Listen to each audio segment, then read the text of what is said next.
जी भाई, अस्सलाम वालेकुम। CAF two lecture number 3। अच्छा जी, कल हम एक सवाल कर रहे थे, क्वेश्चन नंबर 11 वो निकालें।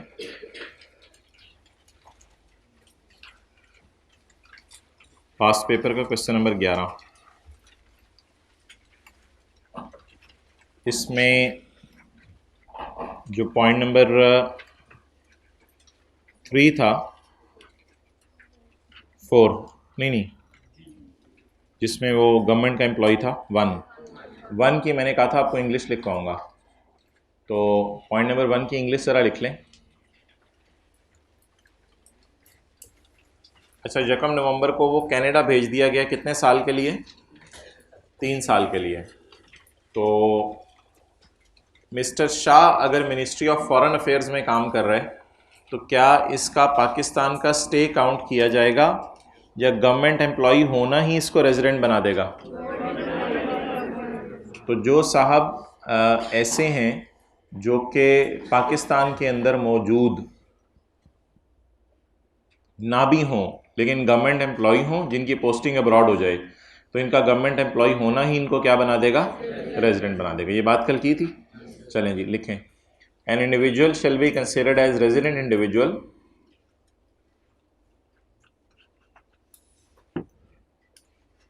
if he is an employee or official. An individual shall be considered as resident individual if he is an employee or official of federal or provincial government posted abroad. भाई वही जो कल English आप लोगों ने घर जाके याद किया है। An individual shall be considered as resident individual if he is an employee or official of federal or provincial government posted abroad during the tax year. Abdullah, कल बांट लेंगे, अभी रहने दो, ठीक है? हाँ, full stop. In this case as he is, चलिए कंक्लूजन लिखें, छोड़ें आप, कंक्लूजन लिखें जो मैं लिखवा रहा हूँ। In this case as he is an employ of government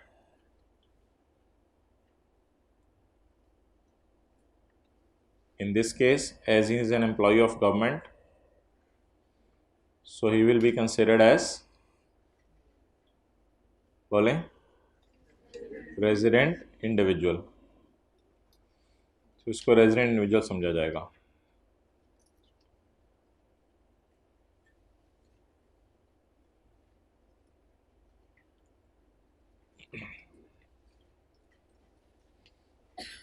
okay,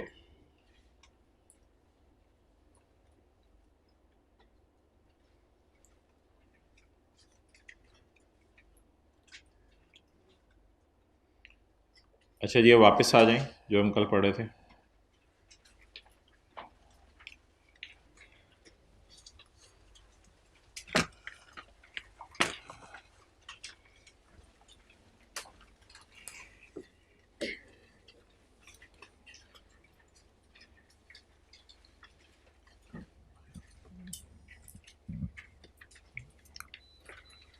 अच्छा जी, हमारे लॉ में जो पर्सन्स हैं वो 3 किस्म के हैं। इसमें 2 और भी मैं बनाऊंगा, यानी टोटल 5 हैं। आपने डायग्राम में अभी सिर्फ 3 बनाने हैं। इंडिविजुअल, एओपी और कंपनी। 2 और हैं, वो मैं बाद में बनाता हूँ। एक डॉक्टर साहब अगर एक क्लिनिक चला रहे हैं तो इनको क्या कहा जाएगा? इंडिविजुअल। एक दुकानदार है, अकेला दुकान चला रहा है, इसे क्या कहा जाएगा? इंडिविजुअल। एओपी होती है भाई, तो देख लो, एओपी होती है पार्टनरशिप। एओपी क्या होती है? Association of persons, partnership. तो 2 लोग मिलके अगर कारोबार शुरू कर दें, इसे क्या कहा जाएगा? एओपी। 2-3 लोग मिलें, एक सफ़ा पकड़ें, उस पर एग्रीमेंट साइन करें कि हम प्रॉफिट्स बिजनेस के शेयर किया करेंगे, ये एओपी बन जाएगी। इसी तरह दो चार लोग मिलके कंपनी भी बना सकते हैं। तो फिर एओपी और कंपनी में फ़र्क क्या है? दो चार लोग मिलके एओपी बना लें, दो चार लोग मिलके कंपनी बना लें, इसमें फ़र्क क्या है? तो भाई जो कंपनी होती है ना, कंपनी, उसने जाना होता है, आपने एक इदारे का नाम सुना होगा, securities and exchange commission of Pakistan. इधर अटेंटिव रहें, securities and exchange commission of Pakistan. तो SECP एक इदारा है, मेरा भाई बाद में कर लीजिएगा। SECP एक इदारा है जिसके पास आपने जाना है और उसके पास जाकर आपने अपने आप को रजिस्टर करवाना है। क्लियर? SECP रहने पास जाके अपने आप को आपने रजिस्टर करवाना है। तो अगर रॉयल फैन वाले कहते हैं कि हम अपने आप को कंपनी कहलवाना चाहते हैं, तो ऐसी सूरत में रॉयल फैन वाले क्या करेंगे? रॉयल फैन वाले किसके पास जाएंगे? Securities and exchange commission of Pakistan, SECP के पास जाएंगे और जाके अपने आप को रजिस्टर करवाएंगे। Clear?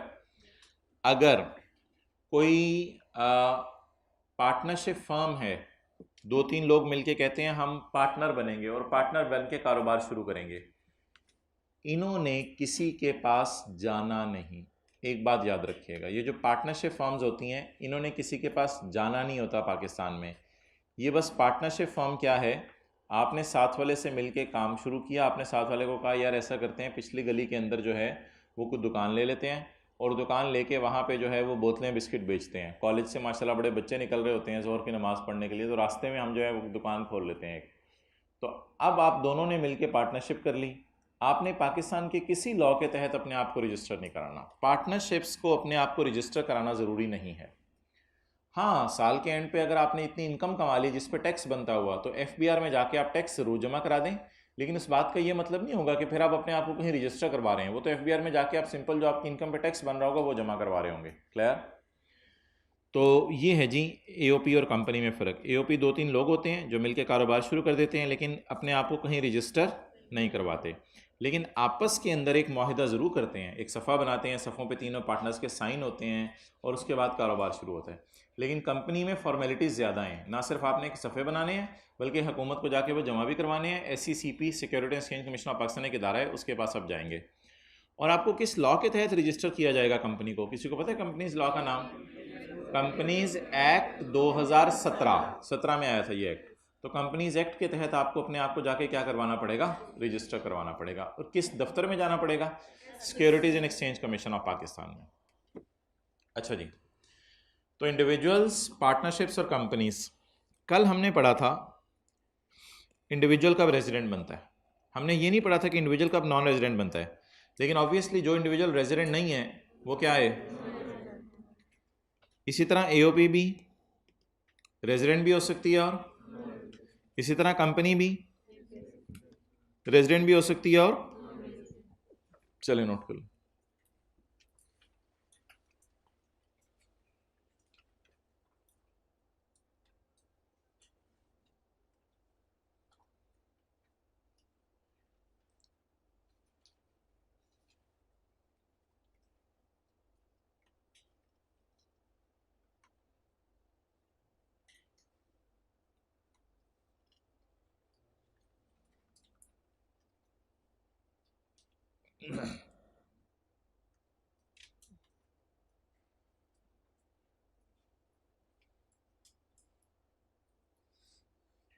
Okay,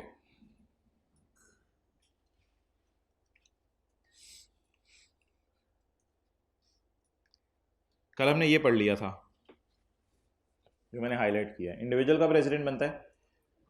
as a general rule उसका स्टे पाकिस्तान में 183 डेज या उससे ज़्यादा हो, लेकिन अगर वो इंडिविजुअल गवर्नमेंट का एम्प्लॉई है तो उसका नंबर ऑफ़ डेज़ भी काउंट नहीं किए जाएंगे।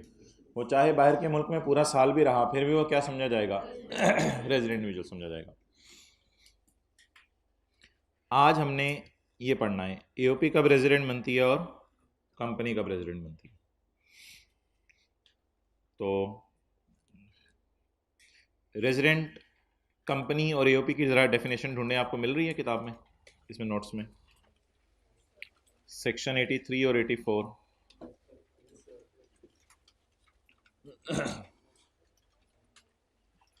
इसमें आप पहले देख लें जी रेजिडेंट कंपनी और नीचे है रेजिडेंट एओपी। रेजिडेंट एओपी देख लेते हैं पहले। मुझे पता है इंडिविजुअल में एक पॉइंट रहता है कल वाला, वो मैं आपको करवाऊंगा। रेजिडेंट एओपी, एओपी किस वक्त रेजिडेंट बनती है? मिल गया? अच्छा जी, एओपी किस वक्त रेजिडेंट बनती है? एओपी में होते हैं पार्टनर्स। एओपी का कंट्रोल एंड मैनेजमेंट किसके हाथों में होता है? पार्टनर्स। कंपनी का कंट्रोल एंड मैनेजमेंट किसके हाथों में होता है? डायरेक्टर्स के हाथों में। और एओपी का कंट्रोल एंड मैनेजमेंट पार्टनर्स के हाथों में। ये कोई सफ़े के टॉप पे आपको वही नजर आ रहा होगा, रेजिडेंट एओपी। मिल गई है? अच्छा, अगर एओपी के पार्टनर्स पाकिस्तान में मौजूद हैं, सारे या सारों में से कुछ, तो एओपी क्या बन जाएगी? रेजिडेंट। कितने अरसे के लिए? चाहे एक दिन के लिए। मिसाल के तौर पे एक एओपी ऐसी है जो कि पाकिस्तान के अंदर इंजमामुल हक है, सकलैन मुश्ताक है, शाहिद अफरीदी है, इन तीनों ने मिलकर कोई पार्टनरशिप शुरू कर दी। चलो जी हम एसी बना के बेचते हैं। तो इन तीनों ने मिलकर जो पार्टनरशिप शुरू की, ये तीनों तो रहते ही पाकिस्तान में अक्सर, तो इनका कंट्रोल एंड मैनेजमेंट सारा का सारा किधर है? पाकिस्तान के अंदर है। तो फिर इसलिए ये एओपी तो क्या बन जाएगी? बाय डिफ़ॉल्ट ही रेजिडेंट बन जाएगी। ठीक है, सारे के सारे मौजूद हों या सारों में से थोड़े, ये तीनों जो मैंने आपको नाम लिए हैं ये तो शायद सारे के सारे ही पाकिस्तान में मौजूद हों जिस वक्त डिसीजन मेकिंग हो रही होती हो। ठीक है, मिसाल के तौर पर ऐसा भी हो सकता है कि डोनाल्ड ट्रंप और श्रीलंका में मुरलीधरन, ये दोनों मिलकर पार्टनरशिप कर लें और पाकिस्तान के अंदर जो है वो गंदम बेचने का काम शुरू कर दें। अब ये दोनों मिलकर जब कारोबार शुरू करें और पाकिस्तान में गंदम बेचने का काम शुरू कर दें, तो अब क्या ये एओपी रेजिडेंट बनेगी या नॉन रेजिडेंट? उसके लिए हम इस एओपी से एक सवाल पूछेंगे, तुम्हारे दोनों पार्टनर या दोनों में से कोई एक पार्टनर पाकिस्तान में अगर 1 घंटे के लिए भी आ गया और आके डिसीजन लेके चला गया, तो वो एओपी क्या बन जाएगी? Resident AOP. इसमें 183 डेज वाली बात नहीं है, 1 घंटा दूर की बात, 1 सेकंड के लिए भी आ जाए, 1 मिनट के लिए भी आ जाए। तो ऐसी पार्टनरशिप्स जो मिसाल के तौर पे बाहर के मुल्कों में बनी है, उनमें से अगर सारे के सारे या सारों में से कोई एक बंदा भी पाकिस्तान के अंदर आ जाए और डिसीजन लेके चला जाए, तो ऐसी सूरत में वो एओपी भी क्या बन जाएगी? दोनों पार्टनर्स का आना जरूरी है या दोनों में से कोई एक आधा भी आ सकता है? एक कर लें, आधे को तो कैसे बुलाएंगे? एक कर लें तो दोनों भी आ सकते हैं, एक भी आ सकते हैं, 3 है तीनों भी आ सकते हैं, 3 है एक भी आ सकता है। तो an AOP shall be considered as a resident AOP for a if control and management यानी पार्टनर्स जो इनके बिजनेस को देख रहे हैं, इफ द पार्टनर्स, आज जो बातें हो रही हैं उनका कल वाली बातों से ज्यादा लिंक नहीं है, इसलिए जिनका फर्स्ट डे है वो परेशान ना हो। If the partners of the AOP situated Holi, सारे आ जाएं या सारों में से थोड़े से आ जाएं। कहां आए? कितने अरसे के लिए? Eight any time in the year. Any time in the year का क्या मतलब है? 183 डेज के लिए आए, 1 दिन के लिए, 1 मिनट के लिए, 1 लम्हे के लिए भी आ सकते हैं। तो ये अभी सादा सी डेफिनेशन है। An AOP shall be a resident AOP if control and management of the affair is situated, सारे के सारे और थोड़े से, in Pakistan at any time in the year. अच्छा, ये हो गया सेक्शन 84। अब हम देखते हैं किसकी डेफिनेशन? रेजिडेंट कंपनी की। रेजिडेंट कंपनी, कंपनी किस वक्त रेजिडेंट समझी जाएगी? अच्छा, पाकिस्तान के अंदर कौन सा लॉ है जो कंपनीज की इनकॉर्पोरेशन को देखता है? हाँ, पाकिस्तान में कंपनीज एक्ट 2017 है। अच्छा, ये जो रॉयल फैन वाले हैं, इन्होंने अपने आप को कंपनीज एक्ट 2017 जो पाकिस्तान का लॉ है इसमें इनकॉर्पोरेट या रजिस्टर करवाया होगा? यस। इसी तरह हायर कंपनी है, वो एसी बनाते हैं, उन्होंने पाकिस्तान में कंपनी लॉ में अपने आप को रजिस्टर करवाया होगा? यस, उन्होंने रजिस्टर कराया हो। जीएफसी फैन वाले हैं, गुजरात फैन वाले हैं, उन्होंने अपने आप को पाकिस्तान के कंपनी लॉ में रजिस्टर करवाया होगा? बिल्कुल करवाया होगा। तो ये जितनी मैंने आपको कंपनीज की मिसालें दी, ये तो पाकिस्तान के लॉ में रजिस्टर्ड है। तो जो कंपनी अपने आप को पाकिस्तान के लॉ में रजिस्टर करवा ले, वो कंपनी तो बाय डिफॉल्ट ही क्या बन जाएगी, रेजिडेंट बन जाएगी।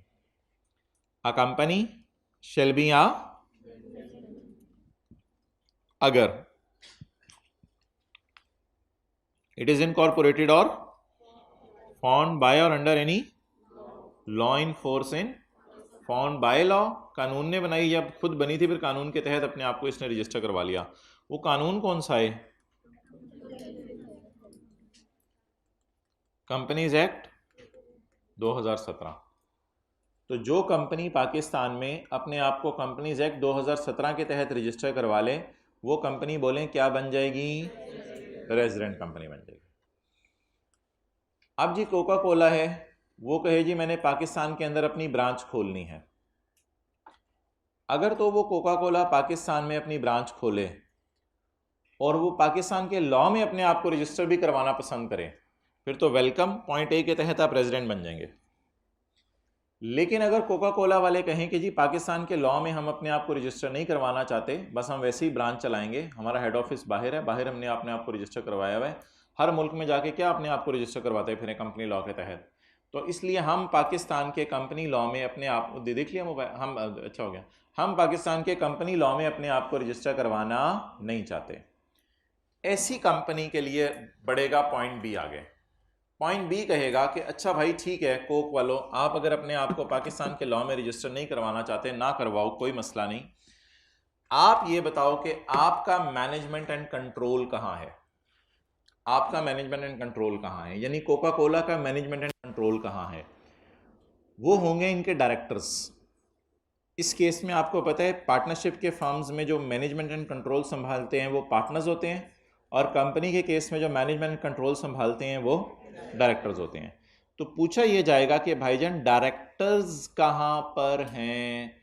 अगर डायरेक्टर्स सारे के सारे, बोले साथ वाले के कान में, सारे के सारे डायरेक्टर्स एक मिनट के लिए भी पाकिस्तान इकट्ठे आ जाएं कंट्रोल चलाने के लिए, तो वो कंपनी रेजिडेंट बनेगी, वरना वो कंपनी रेजिडेंट। यहां होली और पाटली का लफ्ज ने लिखा हुआ, यहां अंग्रेजी वही है जो एओपी के अंदर है, लेकिन एक लफ्ज बस डिफरेंट है, कंट्रोल एंड मैनेजमेंट, यानी directors. Control and management of the affairs of company is situated, सारा का सारा कंट्रोल एंड मैनेजमेंट कहां हो, इन पाकिस्तान। कितने अरसे के लिए, एक लम्हे के लिए भी हो सकता है। तो इस कंपनी को क्या कह दिया जाएगा, रेजिडेंट कंपनी। अब अगर इसको बात को मैं डायग्राम के जरिए बनाऊं तो ये इस तरह बनेगी। कंपनीज के लिए ये रूल है कि अगर तो उन्होंने अपने आप को इनकॉर्पोरेट करा लिया पाकिस्तान में कंपनी लॉ के तहत, तो वो क्या है। अगर not incorporated in Pakistan under company law, लेकिन अगर अपने आप को कंपनी लॉ में रजिस्टर ना करवाएं, तो फिर क्या देखा जाएगा, if control and management is situated, तब जाके क्या बनेगी, ये रूल है। नोट करो।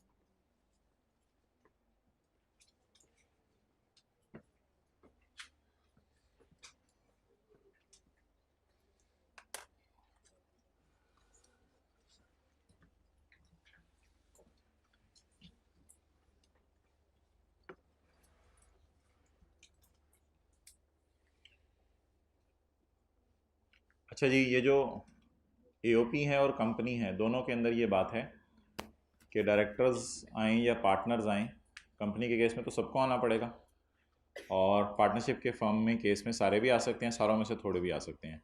ये किसी पर्सनल काम से नहीं आएंगे, ऑब्वियसली बिजनेस डिसीजन के लिए आएंगे। हाँ, ऐसा हो सकता है पर्सनल काम से आए बिजनेस डिसीजन लेके चले जाएं, तो बिजनेस डिसीजन अगर लेके गए हैं तो इस बात को मुकद्दम रखा जाएगा, लेकिन इस बारीकी में कोई आई जाता नहीं, इसलिए इसको मैंने भी कुछ ज़्यादा डिस्कस नहीं किया। फिर एक और भाई ने सवाल पूछा है कि अगर कोई डायरेक्टर अकेला आ जाए कंपनी के केस में, तो कंपनी ऑब्वियसली रेजिडेंट नहीं बनेगी, क्योंकि सारे डायरेक्टर का आना ज़रूरी है।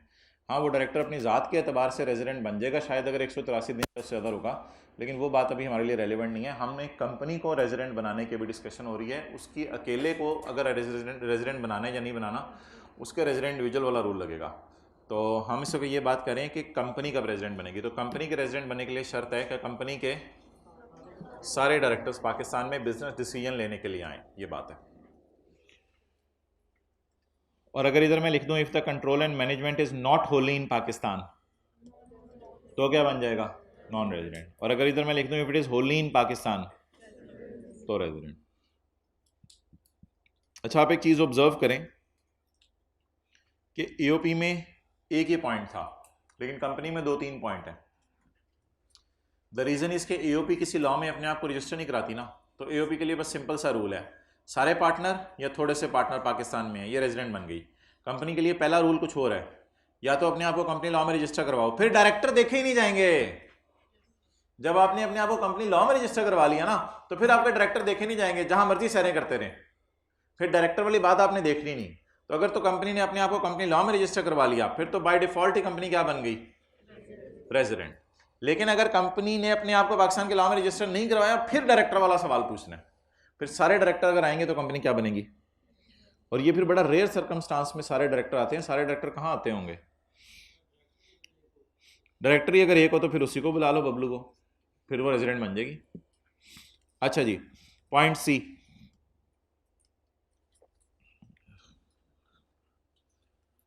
तीन गवर्नमेंट्स होती हैं, फेडरल गवर्नमेंट, प्रोविंशियल गवर्नमेंट और लोकल गवर्नमेंट। यहाँ 2 गवर्नमेंट्स का जिक्र है, प्रोविंशियल गवर्नमेंट और लोकल गवर्नमेंट। फेडरल गवर्नमेंट तो वो शहबाज शरीफ वाली, प्रोविंशियल गवर्नमेंट जो सूबों वाली हैं, और लोकल गवर्नमेंट होती है जो नाजिम होते हैं इलाके के, उनकी हुकूमत होती है। तो लोकल गवर्नमेंट्स ये होती हैं।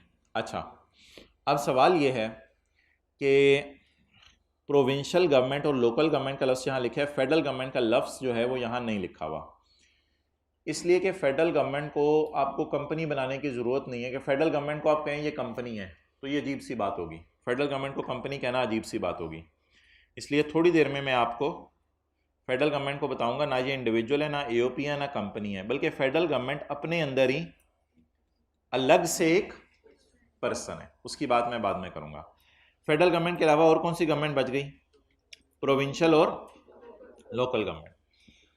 अब प्रोविंशियल और लोकल गवर्नमेंट ने ना कभी कभी टैक्स देना होता है।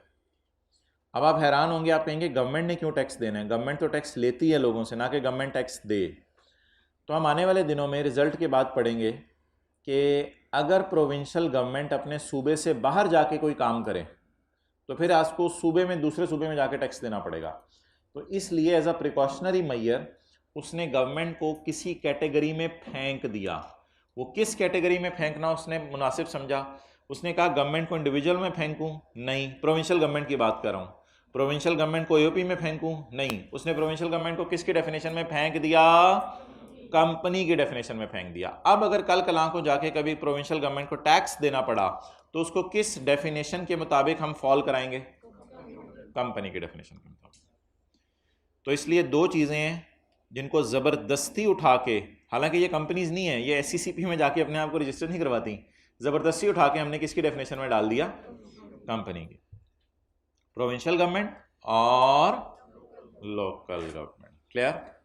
तो ये 3 जी सिचुएशंस हो गई जो किसको डील करेंगी, रेजिडेंट कंपनी को। अब जी, अब आप मुझे बता दें कि हमारी सारी बात की समरी क्या बनी। अभी इसको साइड पे रखें। रेजिडेंट इंडिविजुअल कौन है, 183 डेज या उससे ज़्यादा रुके, या गवर्नमेंट का एम्प्लॉय हो, कोई इन्वॉल्व हो, साथ होंठ हिलाने से डेप्रिशिएट नहीं करेंगे। एओपी का रेजिडेंट है, एओपी तब रेजिडेंट है जब इसका मैनेजमेंट एंड कंट्रोल होली या पार्टली पाकिस्तान में हो। कंपनी या तो पाकिस्तान के लॉ में अपने आप को रजिस्टर करा ले तो भी रेजिडेंट है, नहीं रजिस्टर कराती तो सारे डायरेक्टर पाकिस्तान आ जाएं तो रेजिडेंट है, और प्रोविंशियल गवर्नमेंट और लोकल गवर्नमेंट भी कंपनी की डेफिनेशन में फॉल करेंगी। किनका? प्रोविंशियल गवर्नमेंट जो पाकिस्तान की है वो तो रेजिडेंट ही होगी ना फिर। ओके अच्छा भाई, एक पॉइंट अब रह गया था, अब पॉज करना अबू बकर। अच्छा जी, रेजिडेंट इंडिविजुअल में यार हमारा आखिरी पॉइंट रह गया था, पॉइंट नंबर डी रह गया था ना, पॉइंट नंबर डी रह गया था, तो वो ज़रा उसको देखते हैं हम।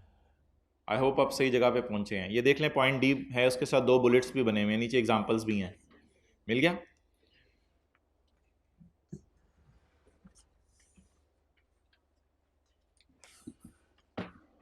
किसी ज़माने में यहाँ पॉइंट बी भी होता था, लेकिन वो किसी वजह से डिलीट हो गया है। इस सेशन में इस दफ़ा पहली दफ़ा एफबीआर ने ये पॉइंट डी डाला है। पॉइंट डी इससे पहले मौजूद नहीं था। पॉइंट डी बिल्कुल जो है वो नया पॉइंट आया है लॉ में। तो ये पिछली दफ़ा जो लोग पेपर दे के आए हैं उनको ये पॉइंट डी नहीं पता था। ये पॉइंट डी बिल्कुल नया आया है, इस दफ़ा आया है, इसलिए इसके नीचे एग्जाम्पल भी डाल दिया। अच्छा जी, पॉइंट ए जो कल हमने रेजिडेंट इंडिविजुअल की डेफिनेशन में पढ़ा था, वो एक जनरल रूल था। क्या? इंडिविजुअल को रेजिडेंट बनाने के लिए देखा जाता है उसका स्टे पाकिस्तान में 183 डेज या उससे ज़्यादा हो। इसी तरह इंडिविजुअल के लिए एक स्पेसिफिक रूल था, वो सारे इंडिविजुअल्स पाकिस्तान में जो गवर्नमेंट एम्प्लॉयज़ हैं उनके लिए देखा जाता है कि वो पाकिस्तान के अंदर जो है वो मौजूद कितना रहे, इस बात को नहीं देखा जाता, बल्कि इस बात को देखा जाता है कि गवर्नमेंट एम्प्लॉय हैं और अगर पोस्टिंग हो गई है अब्रॉड तो भी वो क्या बन जाएंगे। अब ये जो पॉइंट डी है ये भी एक स्पेसिफिक पॉइंट है। पॉइंट सी किनके लिए था? अच्छा, पेपर में आपने ऐसे नहीं लिखना होगा ए सी डी, पेपर में 1 2 3 करके भी लिख देंगे तो कोई मसला नहीं। अच्छा, पॉइंट बी सी था गवर्नमेंट एम्प्लॉयज के लिए। ये जो पॉइंट है ना, ये है फ्रीक्वेंट ट्रेवलर्स के लिए। फ्रीक्वेंट ट्रेवलर्स क्या मतलब? जो बहुत ज़्यादा बाहर के मुल्कों में घूमते फिरते रहते हैं। डबल एल आएगा पता नहीं। अच्छा, तो ये फ्रीक्वेंट ट्रेवलर्स के लिए पॉइंट है, जो अक्सर बाहर के मुल्कों में आते जाते रहते हैं, उनके लिए ये पॉइंट है। इस पॉइंट को अब आपने ज़रा गौर से समझना है। फिलहाल आप एग्जाम्पल पढ़ के पहले वाली अपना कल वाला नॉलेज अप्लाई करें जो पॉइंट ए में हमने पढ़ा था। Mister Kamran is a citizen of Pakistan, he stayed in China for and he stayed in Germany for, he stay in Pakistan is for. जरा कल वाला रूल लगाएं और कल वाला रूल लगाकर आप मुझे बताएं ये बंदा आपको रेजिडेंट लग रहा है या नॉन रेजिडेंट? ये बंदा आपको क्या लग रहा है? हमने क्या कहा था, कहां पर स्टे काउंट करना है? पाकिस्तान का स्टे काउंट करना है। हमने क्या कहा था, कहां का स्टे काउंट करना है? क्या ये 165 is less than 183 days? Therefore based on your yesterday's knowledge, ये जो कामरान साहब हैं he will be considered as non resident, क्योंकि हमने रेजिडेंशियल स्टेटस डिटरमिन करना होता है सिटीजनशिप की बेस पे नहीं कि उसके पास आईडी कार्ड कहाँ का है, हमने नंबर ऑफ डेज देखने होते हैं। तो अपेरेंटली इसको उर्दू में बज़ाहिर कहते हैं, बज़ाहिर ये बंदा क्या नजर आ रहा है? Non resident. लेकिन बिल्कुल पाकिस्तान के लॉ में एक नई चीज आई है जिसको अभी हम समझने की कोशिश करते हैं। हमने ना 2 सवाल पूछने इस सिनेरियो में, 2 सवाल। पहला सवाल ये पूछना है, ये डेटा आपके सामने है, चाइना में कितने दिन रहा? जर्मनी में 100 डेज, 100 प्लस 100 200, 165 डेज कहाँ रहा?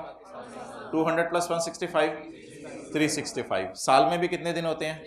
365 डेज। पता है, या बताना पड़ेगा ये भी पता है? तो साल में 365 डेज होते हैं। अच्छा, अब आप मैंने 2 सवाल आप इससे पूछेंगे, इस डेटे से 2 सवाल पूछेंगे कामरान से। पहला सवाल, कामरान क्या तुम सिटीजन हो? यस और नो में जवाब दें, बताएं जल्दी। कामरान सिटीजन है? यस। दूसरा सवाल मेरा गौर से सुनिएगा, क्या किसी और फॉरेन कंट्री में क्या किसी और फॉरेन कंट्री में, सिंगल फॉरेन कंट्री में, क्या किसी सिंगल फॉरेन कंट्री में ये 182 डेज से ज्यादा रुका? एक्सेलेंट। पहले सवाल का जवाब हमने क्या दिया? दूसरे सवाल का जवाब? कल मैं पाकिस्तान का स्टे काउंट करने को कह रहा था, आज मैं पाकिस्तान का स्टे नहीं काउंट करने को कह रहा, आज मैं बाहर का स्टे काउंट करने को कह रहा हूं। कल मैं 183 डेज बोल रहा था, आज मैं 182 डेज बोल रहा हूं। मैं आई रिपीट बोथ क्वेश्चंस। पहला सवाल, क्या ये बंदा सिटीजन है? क्या इसका सिंगल फॉरेन कंट्री में, दोनों में मिला के नहीं, किसी एक फॉरेन कंट्री में, क्या किसी एक फॉरेन कंट्री में भी, चाहे चाइना ले लें चाहे जर्मनी ले लें, इसका स्टे 182 डेज से ज्यादा है? जब पहले सवाल का जवाब आए पेपर में यस, सिटीजन वाला, और जो दूसरा सवाल मैंने पूछा है आपसे उसका जवाब पेपर में आए आपके जहन में नो, इस बंदे को भी आपने रेजिडेंट बना देना है। हालांकि इसका स्टे 183 डेज से कम है, इस बंदे को भी आपने क्या बना देना है? अब इसकी लॉजिक सुने, पहले सवाल सुन लें दोबारा। क्या ये बंदा सिटीजन है? पाकिस्तान का सिटीजन है? क्या इसका स्टे सिंगल फॉरेन कंट्री में 182 डेज से ज्यादा है, किसी एक सिंगल कंट्री में? अब बज़ाहिर असल में हो पता है क्या रहा है कि इसको मैं थोड़ा सा डेटे को और तोड़ता हूं लॉजिक समझाने के लिए। 165 डेज ये पाकिस्तान में रहा, 50 दिन चाइना में रहा, सवाल बदल रहा हूं, 50 दिन चाइना में रहा, 50 दिन इंडिया में रहा, 50 दिन अफगानिस्तान में रहा, 50 दिन जर्मनी में रहा।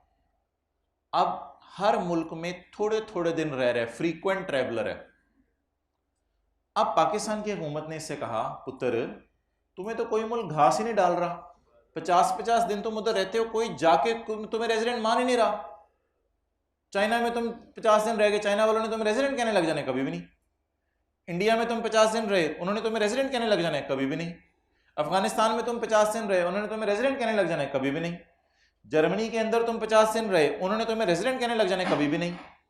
तो जब उन चारों मुल्कों ने तुम्हें रेजिडेंट कहना नहीं, तो भाईजान फिर आपको हम ही रेजिडेंट कह देते हैं। है तो पैदाइश इधर की आपकी, सिटीजन तो आप इधर के हैं, तो इसलिए हम ही आपको क्या करार दे देते हैं। थोड़ी समझ आई बात की? असल में उससे कोई मुल्क वाला घास नहीं डाल रहा, वो 20 दिन इधर चला जाता है। और एग्जाम्पल को ब्रेक कर लें, 20 ब्रेक हो रहा है, और एग्जाम्पल को ब्रेक कर लें, 20 दिन करते 10 मुल्कों में रहा 200 दिन। अब किसी मुल्क वाले ने इसको लिफ्ट नहीं कराई और कोई इसको रेजिडेंट नहीं मान रहा अपने मुल्क का, तो पाकिस्तान में 165 डेज रुक गया। चाहे 165 डेज रुका फिर भी इसको क्या करार दे दें? रेजिडेंट। अब आपने 2 सवाल पूछने हैं, पहले का जवाब आया करेगा, दूसरे का जवाब आया करेगा नो। आपने इस बंदे को क्या करार दे दिया करना है? अगर इन दोनों सवालों का जवाब कुछ भी डिफरेंट हो जाए ना, दोनों का जवाब ये आना जरूरी है, पहले का हमेशा दूसरे का हमेशा नो। इसके अलावा अगर कोई भी जवाब आए, यानी दोनों का यस आ जाए, दोनों का नो आ जाए, फिर भी आपने फारक करना है इसको, सिर्फ एक ही जवाब आना चाहिए। नंबर 1 पहले का यस, दूसरे का नो। तो ऐसी, और इसमें आपने स्टे कौन सा काउंट करना है? पाकिस्तान वाला स्टे काउंट करना है या बाहर वाला स्टे काउंट करना है? बाहर वाला सारे मुल्कों का टोटल करके काउंट करना है या किसी एक कंट्री का देखना है? किसी एक कंट्री का देखना है। ओके, तो last time, Kamran is a citizen of Pakistan. क्या इसका स्टे किसी एक बाहर के मुल्क में 182 डेज से ज्यादा है? इसका जवाब क्या आ गया? एक का जवाब यस आया, दूसरे का जवाब नो आया। आप इसे फिर पाकिस्तान का रेजिडेंट करार दे दें, क्योंकि कोई मुल्क 100 दिन पे इसको लिफ्ट नहीं करा रहा, इसको रेजिडेंट नहीं मान रहा, तो फिर बहालत मजबूरी कौन इसको रेजिडेंट मान ले? अपना पाकिस्तान वाले रेजिडेंट मान ले। पहले लॉ की प्रोविजन पढ़ें, फिर सोल्यूशन पढ़ें। इसमें आपने दूसरा बुलेट नहीं पढ़ना, सिर्फ पहला बुलेट पढ़ना है। ही is a citizen of Pakistan and he is not मौजूद इन अदर कंट्री। तो लॉ वाले ने लिखा है ना, लॉ वाला जरा मुश्किल लैंग्वेज लिखता है, अदर से मराद सिंगल है, सिंगल कंट्री। अदर को अंडरलाइन करके सिंगल कंट्री, इधर इधर ये वाला अदर अंडरलाइन करके single country. He is a citizen of Pakistan and is not मौजूद in single country for more than, और ये कौन सी सिंगल कंट्री है ये भी ऊपर लिख लें, फॉरेन होनी चाहिए। ये कौन सी सिंगल कंट्री हो? Foreign country, single foreign country. Any other से मुराद वही है ना पाकिस्तान के अलावा, तो सिंगल फॉरेन कंट्री, अदर का मतलब single foreign, is not in single foreign country for more than 182 days. अब आप एक काम करें, दूसरा सवाल ना उर्दू ज़बान में ज़रा लिख लें, ताकि दूसरा सवाल जब आपको पेपर में आए तो आपको पता हो। दूसरा सवाल उर्दू में लिख लें, क्या ये बंदा सिंगल फॉरेन कंट्री में 182 डेज से ज़्यादा रुका? ये सवाल आपने पेपर में ना अपने माइंड से पूछा करना है। क्या ये बंदा, ज़रूर लिखें उर्दू में, क्या ये बंदा सिंगल फॉरेन कंट्री में 182 डेज से ज़्यादा रुका?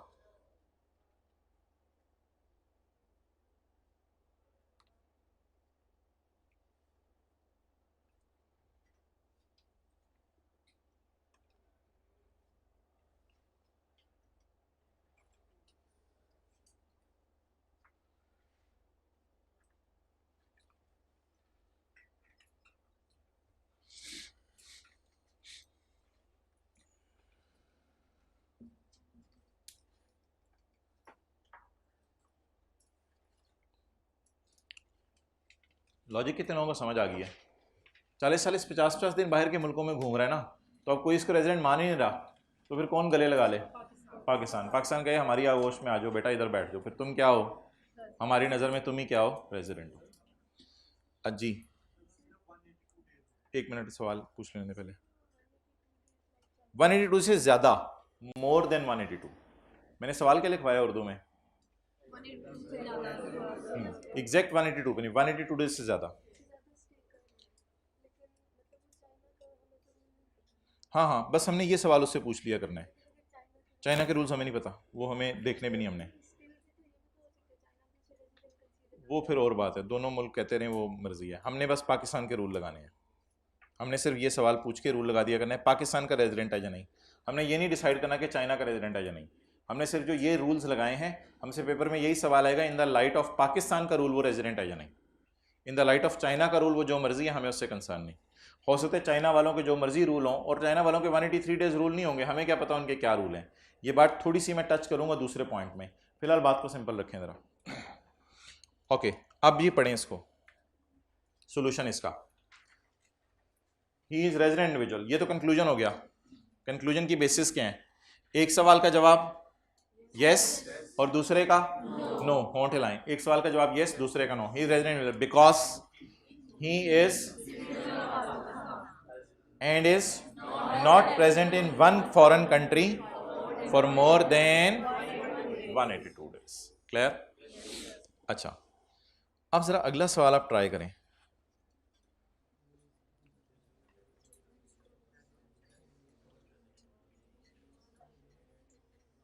इसका मैंने सॉल्यूशन छुपाया हुआ है।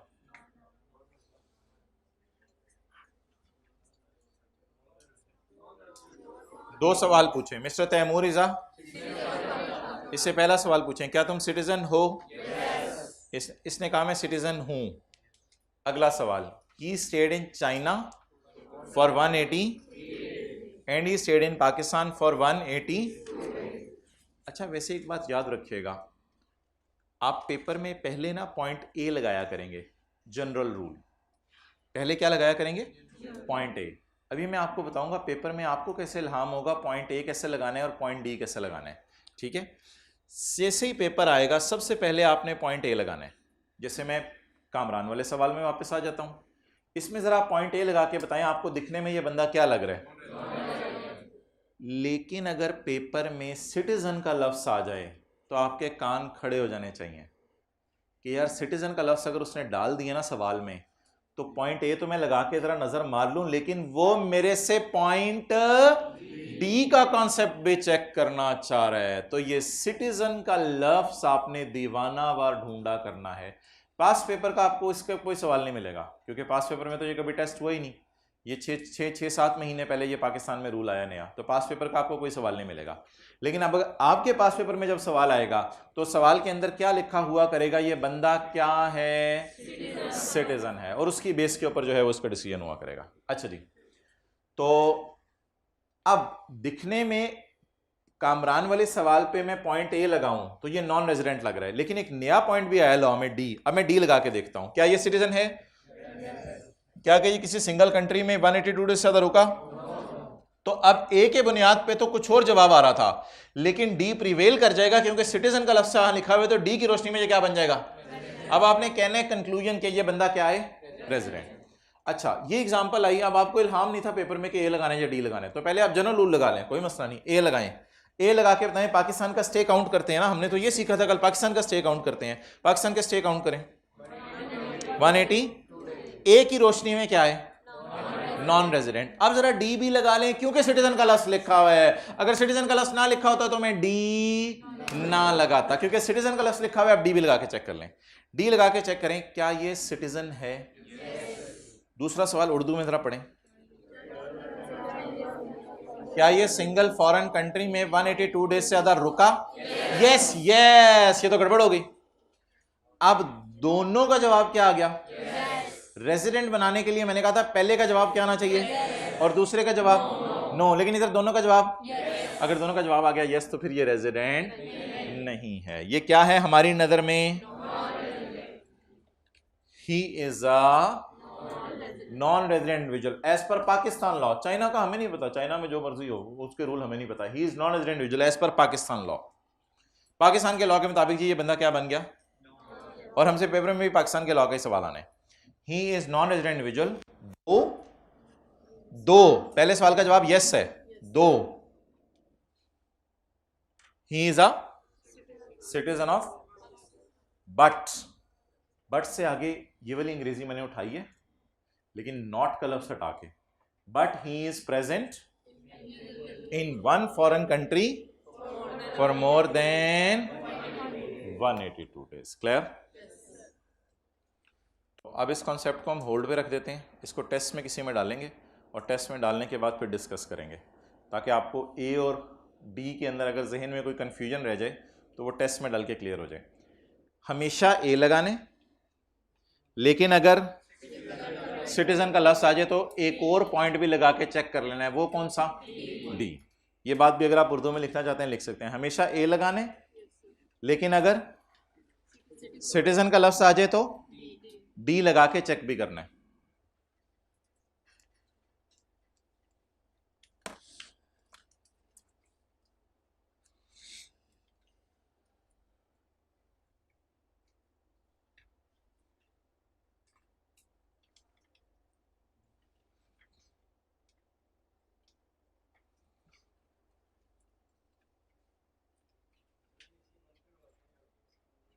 वो कर लो ना इंस्टॉल अपने मोबाइल में ऐप, किसी के है तो कर दे ये सी बंद।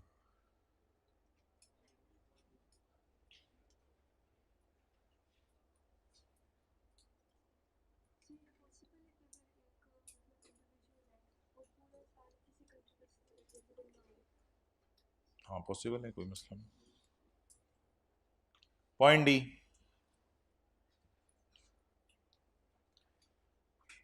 पॉइंट डी, पहले सवाल का जवाब क्या आना चाहिए? Yes, he is a citizen of and is not मौजूद in any one country for more than 182 days. अच्छा, ये जो सेकंड बुलेट है ना, ऐसे थोड़ा सा कंफ्यूजिंग सा है, और ये पेपर में एज सच सिनेरियो बेस में आपको टेस्ट नहीं करेगा, लेकिन इस पर फिर भी कोई डिस्कशन हुई तो हम क्लास के अंदर कर लेंगे।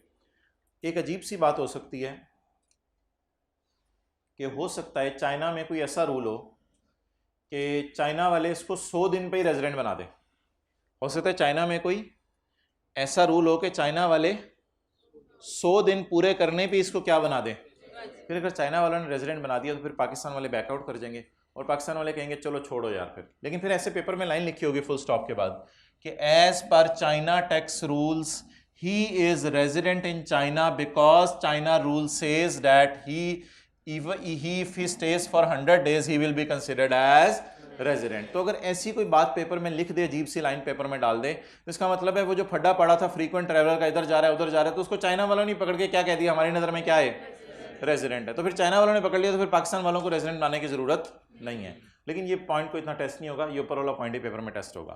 तो सेकंड बुलेट जरा मैं पढ़ने की कोशिश करता हूँ। ही is a and is not resident in any other, और किसी और कंट्री में रेजिडेंट नहीं है। लेकिन अगर किसी और कंट्री ने रेजिडेंट बना दिया तो फिर पाकिस्तान वालों को रेजिडेंट बनाने की जरूरत नहीं है। बहरहाल इस दूसरे बुलेट को होल्ड पे रख दें, इसको कल करेंगे, इसकी मैंने कोई एग्जांपल भी नहीं डाली, ठीक है। तो फिर फिलहाल ये पहला बुलेट ही ज्यादा इंपॉर्टेंट है, और आई कैप ने भी अपनी किताब में इस पहले बुलेट की हद तक डिस्कशन की हुई है।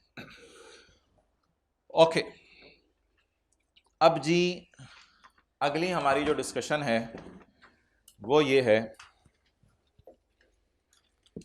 कि रेजिडेंट पर्सन कौन है। क्या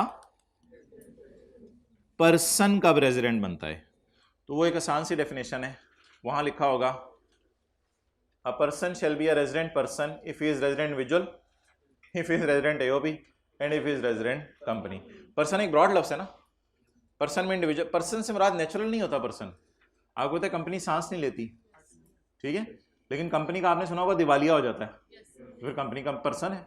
लेकिन ऐसी कंपनी नहीं है, कंपनी जा रही थी, कंपनी बैठी हुई थी, कंपनी को भूख लग गई, कंपनी को हमने पानी पिला दिया, कंपनी होश करो, ऐसी बातें नहीं है। तो कंपनी नेचुरल पर्सन नहीं है, लेकिन कंपनी स्टिल आ पर्सन। तो अब एक ब्रॉड डेफिनेशन है जो तीनों की बाप है, वो क्या है, रेजिडेंट पर्सन की डेफिनेशन।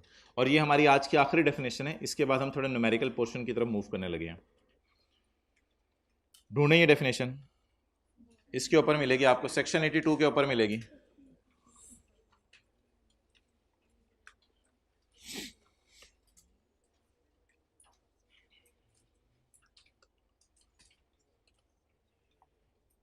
पढ़ लें पॉइंट 1।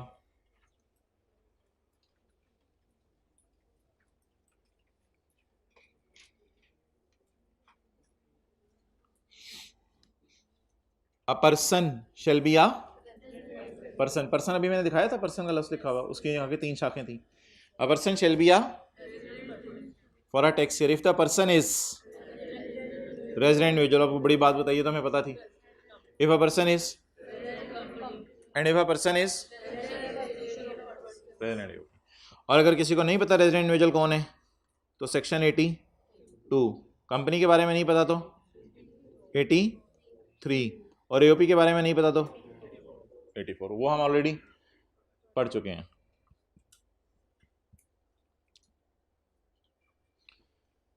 अच्छा, आप अगर इधर फील करें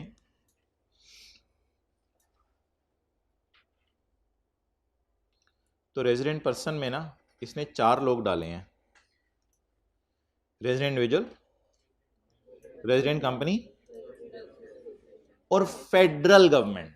फेडरल गवर्नमेंट असल में जरा फील कीजिएगा, प्रोविंशियल गवर्नमेंट और लोकल गवर्नमेंट यहां आ गए हैं, फील करें, प्रोविंशियल गवर्नमेंट और लोकल गवर्नमेंट कंपनी के अंदर डाल दिए हैं। लेकिन फेडरल गवर्नमेंट एक इतनी बड़ी गवर्नमेंट थी कि गवर्नमेंट को किसी और के अंदर डालते तो गवर्नमेंट ने बाहर निकल आना था, तो इसको रखा ही बाहर हमने। तो इसलिए फेडरल गवर्नमेंट ना इंडिविजुअल है, फेडरल गवर्नमेंट ना एओपी है, फेडरल गवर्नमेंट ना, क्योंकि आपको पता है शहबाज शरीफ तो अपने अंदर एक शहबाज शरीफ है पूरा, तो इसको ना इंडिविजुअल में डाला जाए। भाई भाई कह रहे हैं मैं पीएमएलएन का हूं, वो तो एक ब्रांड है पूरा कह रहे हैं, तो ना वो इंडिविजुअल है, ना वो एओपी है, ना वो कंपनी है। प्रोविंशियल गवर्नमेंट और लोकल गवर्नमेंट को जबरदस्ती हमने डाला उठा के रेजिडेंट कंपनी की बस में। लेकिन फेडरल गवर्नमेंट को हमने अलग से प्रोटोकॉल दिया, फेडरल गवर्नमेंट को कहा आप ना इंडिविजुअल हैं, आप ना कंपनी है, आप ना एओपी हैं, आप जरा ना नीचे तशरीफ ले आए, आपके लिए अलग से प्रोटोकॉल है, बेसमेंट में बस चलाई जाएगी आपके लिए। तो ये क्या है जी, this is called as federal government. तो लेकिन फेडरल गवर्नमेंट याद रखिएगा कि पर्सन जरूर है, और कौन सा पर्सन है, लेकिन फेडरल गवर्नमेंट टैक्स जमा नहीं करवाती, फेडरल गवर्नमेंट टैक्स जमा नहीं करवाती। कभी आपने सुना है गवर्नमेंट ने केस कर दिया, पाकिस्तान में रहते हैं तुर्कमानिस्तान में, तो कभी सुने गवर्नमेंट ने केस कर दिया, कभी सुने हमने गवर्नमेंट के खिलाफ केस कर दिया। आप तो काम ही करते होंगे, सोचते तो है ना। तो हमने केस कर दिया गवर्नमेंट, तो वो गवर्नमेंट पर्सन है ना फिर। हाँ सांस नहीं लेती गवर्नमेंट, लेकिन गवर्नमेंट एक आर्टिफिशियल पर्सन तो है। इसलिए फेडरल गवर्नमेंट को भी हमने कहां डाला, कंपनी के अंदर डाला या अलग से पॉइंट बनाया इसके लिए। और फेडरल गवर्नमेंट क्या है बोलें, रेजिडेंट है नॉन रेजिडेंट? पाकिस्तान की हुकूमत कहां है आजकल, पाकिस्तान में है। तो फेडरल गवर्नमेंट तो रेजिडेंट ही होनी है ना, फेडरल गवर्नमेंट तो नॉन रेजिडेंट नहीं हो सकती। अगर आपने पाकिस्तान की गवर्नमेंट को भी नॉन रेजिडेंट कह दिया तो पीछे रह क्या गया, पीछे आप रह गए।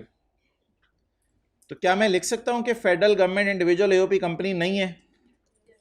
लिख दूं साइड पे, और लिख दूं साइड पे कि ये ना इंडिविजुअल है ना एओपी है ना कंपनी है, तो ये एक अलग चीज है।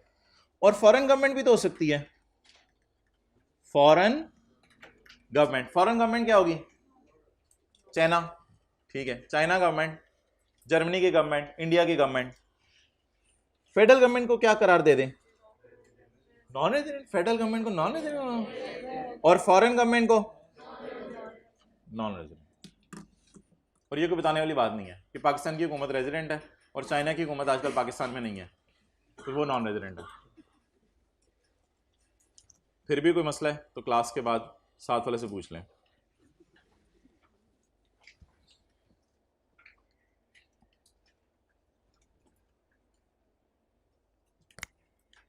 भाईजान इस डायग्राम में प्रोविंशियल गवर्नमेंट क्यों नहीं आ रही? आपका जवाब होना चाहिए था देखने वाली आंख होनी चाहिए, आ रही है, देखने वाली आंख होनी चाहिए, यहां आ रही है वो। ओहो चलें जी। अच्छा ये ना अगला बड़ा इंपॉर्टेंट पॉइंट है, यह आपने ना इधर ही कॉलेज में लाइब्रेरी में ना याद करके जाना है। ये a person shall be a non resident if he is not a resident. इसको ज़रा समझें, वो क्या, चले मैं पहले इंपॉर्टेंट लिख दूं इसके साथ, इंपॉर्टेंट। ये ज़रा आपने ना यकसुई से याद करना है। कहते हैं इधर आओ मैं आज आपको बताता हूँ नॉन रेजिडेंट कौन है। हम बड़े तैयार होके ना पहुंचे, नॉन रेजिडेंट कौन है? A person shall be a non resident if he is not a resident. तो जब हमने रेजिडेंट की डेफिनेशन देखी तो वहां लिखा हुआ था person is a resident who is a resident. नहीं रेजिडेंट तो उसने तफसील से बता दिया ना, तो जो रेजिडेंट नहीं है वो क्या है? अच्छा आप ज़रा बताना शुरू करें, जो 183 डेज रुके या जो गवर्नमेंट का एम्प्लॉय हो या वो जो तीसरी नई वाली बात पड़ी वो रेजिडेंट है, इसके अलावा बाकी सारे नॉन रेजिडेंट। जो कंपनी लॉ में रजिस्टर कराए अपने आप को, या सारे डायरेक्टर पाकिस्तान में आ जाएं, या प्रोविंशियल या लोकल गवर्नमेंट हो, वो बाकी सारी कंपनीज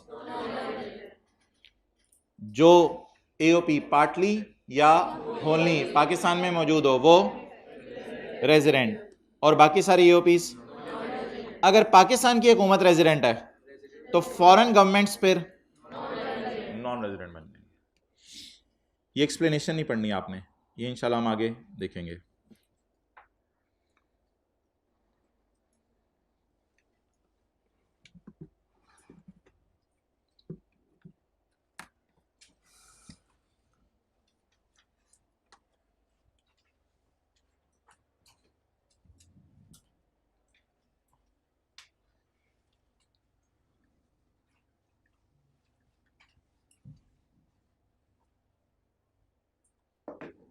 इधर ही बना लेते हैं।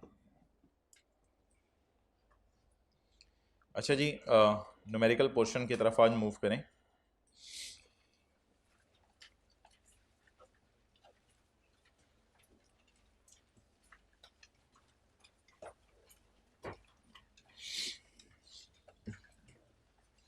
एक साहब हैं जी, मिस्टर उमर,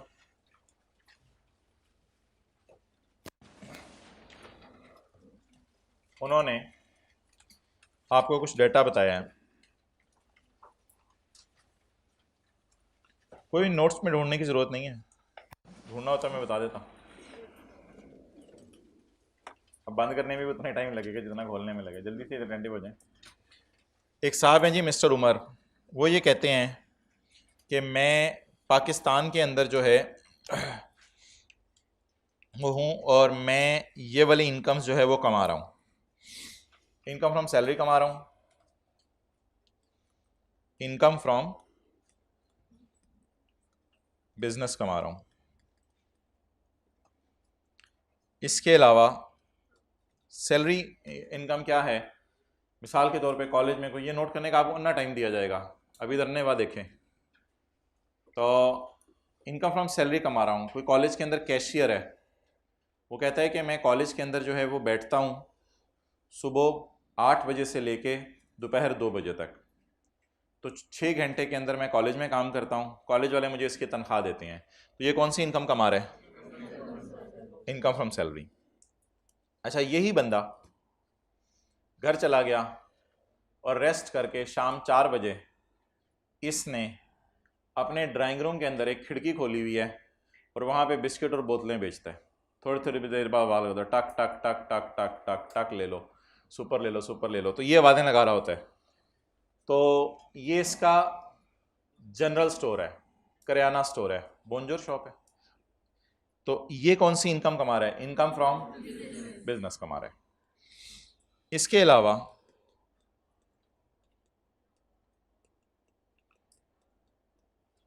इसने अपने घर का फर्स्ट फ्लोर किराए पे दिया हुआ है, तो ये इनकम फ्रॉम प्रॉपर्टी कमा रहा है। घर का फर्स्ट फ्लोर इसने किराए पे दिया हुआ है, ये इनकम फ्रॉम प्रॉपर्टी कमा रहा है। इसके अलावा ये कमा रहे जी income from capital gain, share खरीद के बेच दिए, कुछ ज्वेलरी खरीद के बेच दी, ये इनकम फ्रॉम कैपिटल गेन कमा रहा है। फिलहाल ज्वेलरी जहन में रख लें, ज्वेलरी खरीद के बेच दी, ये कमा रहा है इनकम फ्रॉम कैपिटल। थोड़ी अलाइनमेंट थोड़ा इधर करो, इनकम आगे पहुंच गए आप, इनकम फ्रॉम कैपिटल गेन। अच्छा जी, इसके अलावा अगर आप कोई भी इनकम कमा लें, इसका आप नाम रखेंगे इनकम फ्रॉम अदर सोर्स। आप नौकरी करके जो पैसे कमा रहे हैं वो इनकम फ्रॉम, आप बिजनेस करके जो पैसे कमा रहे हैं कारोबार करके, वो इनकम फ्रॉम बिजनेस। आपने घर किराए पे दिया हुआ है, इनकम फ्रॉम प्रॉपर्टी। आपने कोई ज्वेलरी खरीद के बेची है, वो इनकम फ्रॉम कैपिटल गेन। और इसके अलावा अगर आप कोई इनकम कमा रहे हैं, वो इनकम फ्रॉम अदर सोर्स। मिसाल के तौर पे आपका वलीमा है, तो वलीमे पे आपको सलामी मिली, तो ये आपने किसी की नौकरी शुरू कर दी है। आपका कारोबार है अपने वलीमे कराना, जल्दी बताएं। यस यस नो में आगे चलें, हंसने की बात नहीं है। ये आपका कारोबार है, आपने अपना ऊपर वाला पोर्शन किराए पे दे दिया है, शादी करा के ऊपर वाला पोर्शन किराए पे दे दिया है। नहीं, आपने कोई ज्वेलरी बेची है? नहीं, वो तो बेगम ज्वेलरी ला रही है उल्टा, आपने कोई ज्वेलरी बेची है? तो इन चारों में से आपने कोई एक्टिविटी नहीं की। इसका मतलब है जो बची कुछ इनकम्स हैं वो कहाँ फॉल किया करेंगी? Income from other source. शायद ये वो पहली इनकम हो जो आप जिंदगी में कमाएं, इनकम फ्रॉम अदर सोर्स। अच्छा,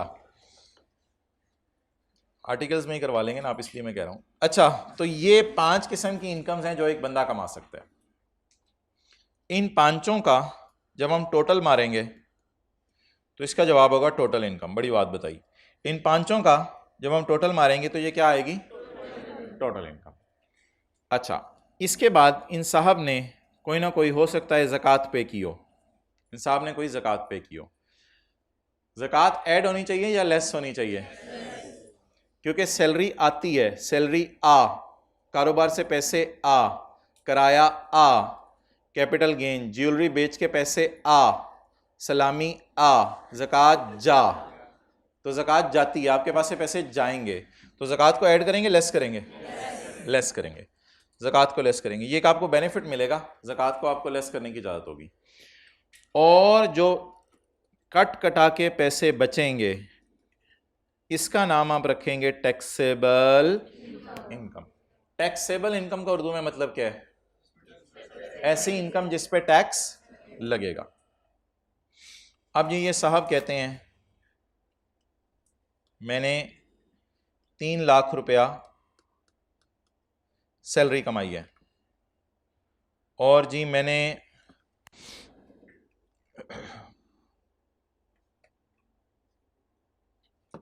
5 मिलियन इनकम फ्रॉम बिजनेस कमाई है। इनकम फ्रॉम प्रॉपर्टी मैंने कमाई नहीं। कैपिटल गेन इनकम मैंने 50,000 रुपया कमाई है।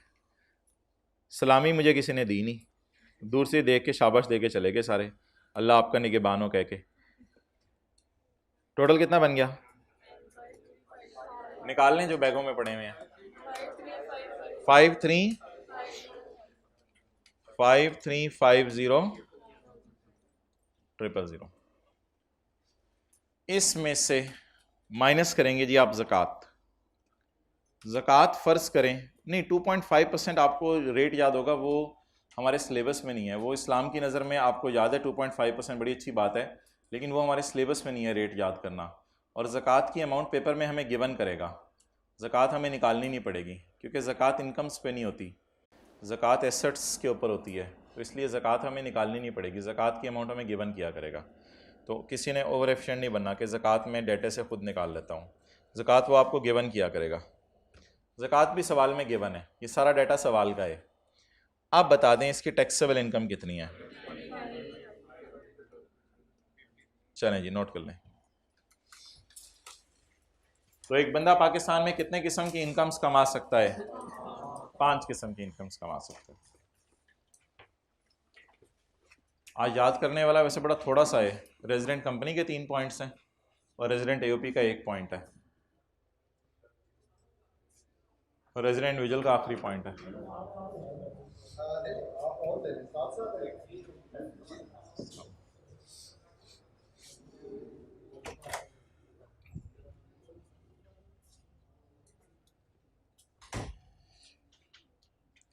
साथ साथ नोट कर रहे होते हो? अच्छा अच्छा, अभी किया।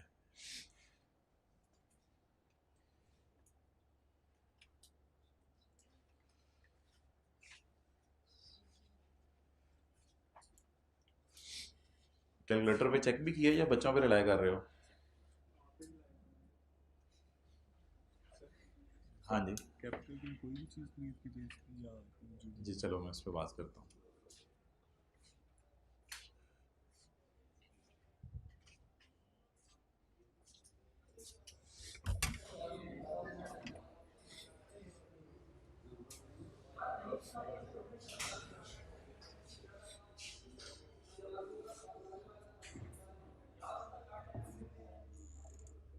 कर ले भाई, जल्दी कर ले।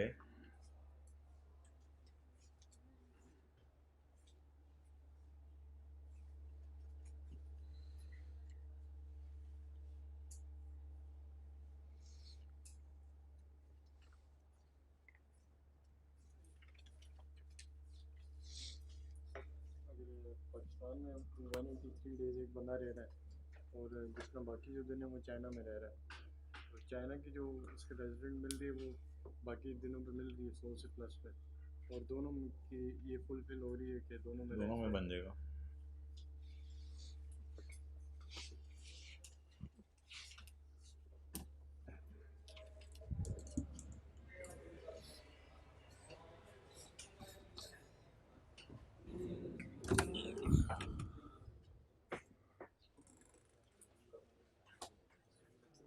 कितने लाख रुपए कमाए हैं?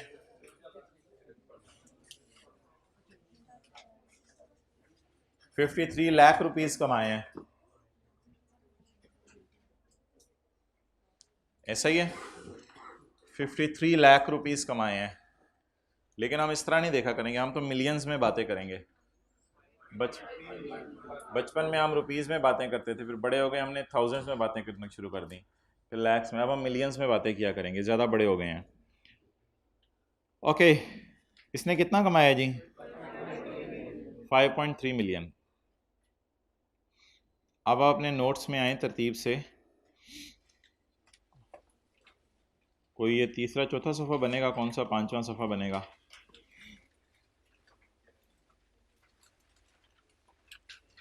ये आ रहा है लिखा हुआ फर्स्ट शेड्यूल, और जिनके पास किताबें डब्बे डब्बे बदल चुके हुए हैं।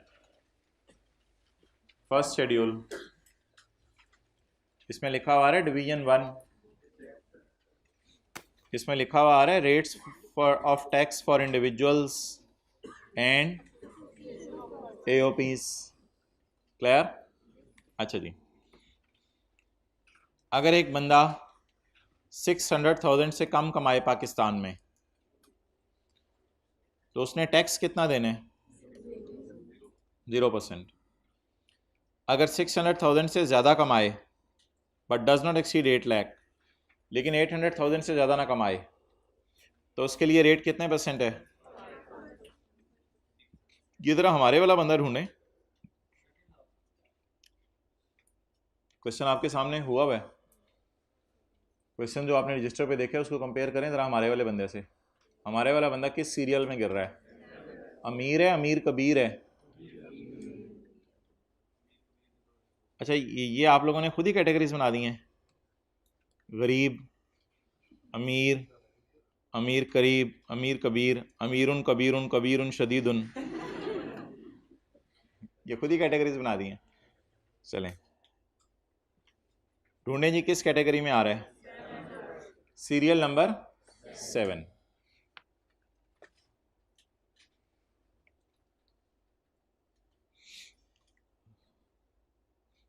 अब जो लोग परेशान होके देख रहे हैं उनके लिए इसको कहते हैं 5.3 मिलियन। बोले क्या कहते हैं? 1 2 3 4 5 6 डिजिट के से पहले अगर कोई लफ्ज़ आ रहा है, साल के तौर पे ये मैं लिखता हूँ 1 2 3 4 5 6, गरम अंडे हो गए कितने? 6। इससे पहले अगर मैं 2 लगा दूं तो ये क्या है? 2 मिलियन। ये क्या है? 2000। बड़ी बात है यार, चाहे हम। ये क्या है? 2 मिलियन। ये क्या है? 4 मिलियन। ये क्या है? ये क्या है?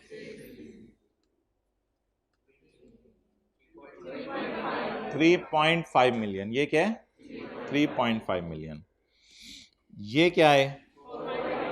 4.2 मिलियन। अच्छा जी, अब अगर आप इधर डब्बे में आए तो डब्बे में है सीरियल नंबर 7। सीरियल, वो सीरियल खाने वाला नहीं, एस वाला। ये है सीरियल नंबर 7। जिस बंदे की इनकम 4 मिलियन से ज़्यादा हो, लेकिन ये टेबल याद करेंगे कल? हो जाएगा? कितने लोग याद करेंगे? कोशिश करें, याद करेंगे। वैसे पेपर में ये दिया होता है, पेपर में दिया होता है। अब ये टेबल कौन याद करे बैठ के? तो पेपर में इंशाल्लाह दिया होगा, फिर भी याद करेंगे। दीवाने हैं, दीवाने हैं, दीवाने हैं। पेपर में दिया होगा। नहीं दिया होगा क्या मतलब? मैं कह रहा हूँ दिया होगा तो दिया होगा। ठीक। 4 मिलियन से ज़्यादा और 6 मिलियन से टैक्स हम इंशाल्लाह कल निकालेंगे। इस पे टैक्स निकालना हम कल सीखेंगे। फिलहाल मैं आपसे पूछ रहा हूँ कि इस पे जो टैक्स लगेगा वो किस रेट पे लगेगा? सीरियल नंबर 7 वाले, 8 वाले?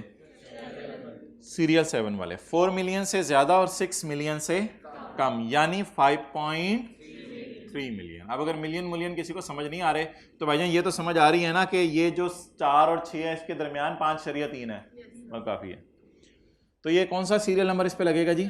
7। और कल इस पे हम क्या निकालेंगे? टैक्स। कल आपने तैयार होके आना है, ईद वाले कपड़े, बड़ी ईद वाले कपड़े पहन के आने हैं, खूनो खूनो। अच्छा जी, तो टैक्स जो है वो आपने इसके ऊपर निकालना है। क्लियर? ठीक है, ओवर। कल इंशाल्लाह हम निकालेंगे। आप ऐसे ट्राई करेंगे टैक्स निकालना? तो अब ओ भाईजान टाइम है, I know that you know that time is there. तो क्वेश्चन नंबर 11 हो गया था, 7 निकालने ज़रा। होमवर्क पसंद करते हैं आप? होम में करते हैं या लाइब्रेरी में? होमवर्क में कराइएगा क्वेश्चन नंबर 17, जिसका पहला पॉइंट है रमीज। साथ वाले के रजिस्टर पे लिखें होमवर्क और आज की डेट लिखें। होमवर्क लिखें और आज की डेट लिखें।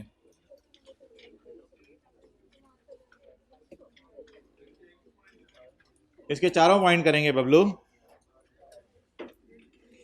रमीज वाला, खलील वाला, अली वाला, स्मिथ वाला।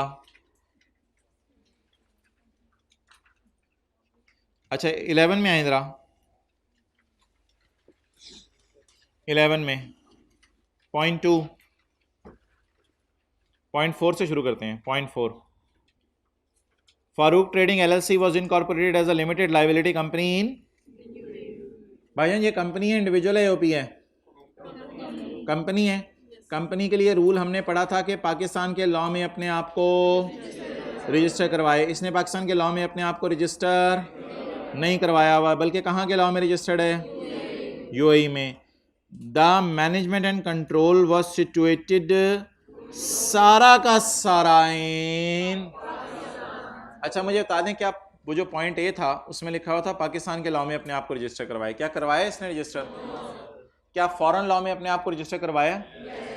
तो फॉरेन लॉ को छोड़ने पर है, आपने अब ये नहीं देखना कि फॉरेन लॉ में रजिस्टर करवाया है। जो बंदा अपने आप को पाकिस्तान के लॉ में रजिस्टर ना करवाए और UAE के लॉ में रजिस्टर करवा ले, उससे हमने ये सवाल पूछना है कि तुम्हारा मैनेजमेंट एंड कंट्रोल कहाँ है? क्या कंपनी का सारा मैनेजमेंट कंट्रोल बाहर के मुल्क में है? होली इन पाकिस्तान है या होली आउटसाइड है? तो जब होली इन पाकिस्तान होगा तो वो कंपनी क्या बन जाएगी? लिखें जी, a company will be considered as a resident company, जिन्होंने बंद कर लिया हुआ था सब कुछ। A company will be considered as resident company. भाई शुरुली किसी स्पीड से नोट किया करें। A company will be considered as resident company if management and control is situated wholly in Pakistan.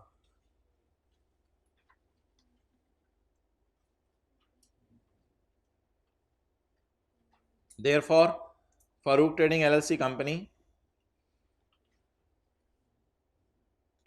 therefore Farouk Trading LLC company will be considered as,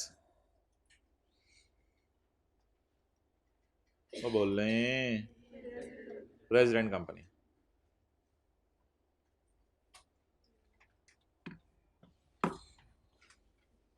आगे चलें जी। Point 2,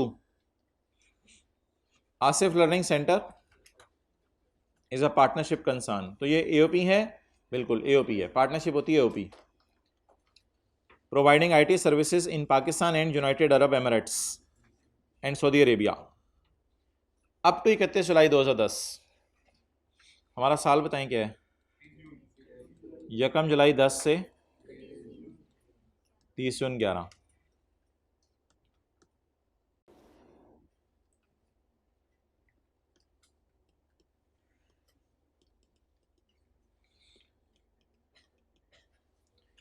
up to 31 जुलाई 10, यहाँ तक the management and control was situated partly in, और 1 अगस्त से सारा management and control shift कहाँ हो गया है? ले जी तो दुबई चले गए। अब हम क्या करें? भाईजान ग्रीन वाली लाइन देखें, क्या ये ग्रीन झंडा पाकिस्तान में इतना अरसा रहे हैं? ये अगर ये पाकिस्तान में इतना अरसा रहे हैं, क्या सबका रहना ज़रूरी है या पार्टली? क्या मैनेजमेंट एंड कंट्रोल जो है वो पार्टनर्स की सिचुएट कर रही थी पार्टली इन पाकिस्तान? क्या ये सिचुएट करती रही है 1 महीना? तो बता दें, अगर पार्टनरशिप फॉर्म वाले पाकिस्तान में 1 महीना 1 दिन भी रुक जाएं, पार्टली, होली ज़रूरी नहीं है, तो पार्टनरशिप फॉर्म क्या बन जाएगी? तो लिखें NAOP will be a resident AOP। लिख लेंगे आगे, मैं तुम्हारी बता देता हूँ, सुन लें। NAOP will be a, if the management and control is situated wholly or partly in Pakistan at a time in the year in Pakistan. In this case, as management and control of Asif is partly in, therefore it will be considered as, कल याद करा दीजिएगा, class में दोबारा लिख लेंगे। और question 7 के B पे भी नज़र मार लेंगे, आसान सा है, कर लेंगे ये भी ट्राई। बलूचिस्तान गवर्नमेंट का एम्प्लॉई है, कर लेंगे अप्लाई। 7 का B भी होमवर्क में कर लें, कल इंशाल्लाह डिस्कस करते हैं इसको। ओके।